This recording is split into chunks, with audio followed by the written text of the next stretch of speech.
আশফাকুল্লাহ নাইয়া, এই আশফাকুল্লাহ নাইয়া আরজি করের আন্দোলনকারী, তার বিরুদ্ধে গুরুতর অভিযোগ উঠছে।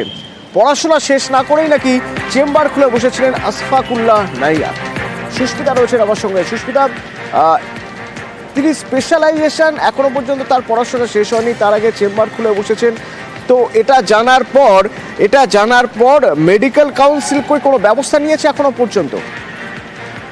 দেখো, আরজিকর মেডিকেল কলেজের ইএনটি বিভাগের চিকিৎসক আশফাকুল্লাহ নাইয়া তিনি সেখানে প্র্যাকটিস করেন এবং তার বিরুদ্ধে অভিযোগ যে তিনি কোন রকম চিকিৎসা বিজ্ঞানের যোগ্যতা ছাড়াই চিকিৎসা করে চলেছেন, প্র্যাকটিস চালিয়ে চলেছেন। এই মর্মে অভিযোগ পেয়ে ওয়েস্ট বেঙ্গল মেডিকেল কাউন্সিলের তরফ থেকে আগামী 7 দিনের মধ্যে তার সমস্ত চিকিৎসার যোগ্যতা সম্পন্ন যে সমস্ত নথি, সেই নথি জমা দিয়ে তাদের সঙ্গে দেখা করার কথা জানিয়ে চিঠি দিয়েছে ইতিমধ্যে মেডিকেল কাউন্সিল।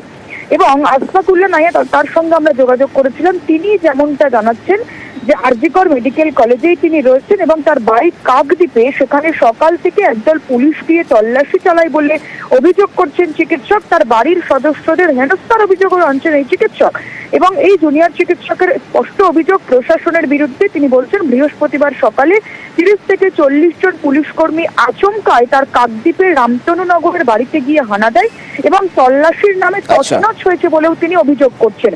এবং ইতিমধ্যে ওয়েস্ট বেঙ্গল যে মেডিকেল কাউন্সিল রয়েছে তাদের তরফ থেকে আশফাকুল্লাহ নাইয়ার কাছে চিঠি দেওয়া হয়েছে। চিঠিতে সেখানে লেখা রয়েছে আশফাকুল্লাহ নাইয়ার বিরুদ্ধে যে অভিযোগ, সেই অভিযোগের ভিত্তিতে তাকে আগামী 7 দিনের মধ্যে তার নথি জমা দিয়ে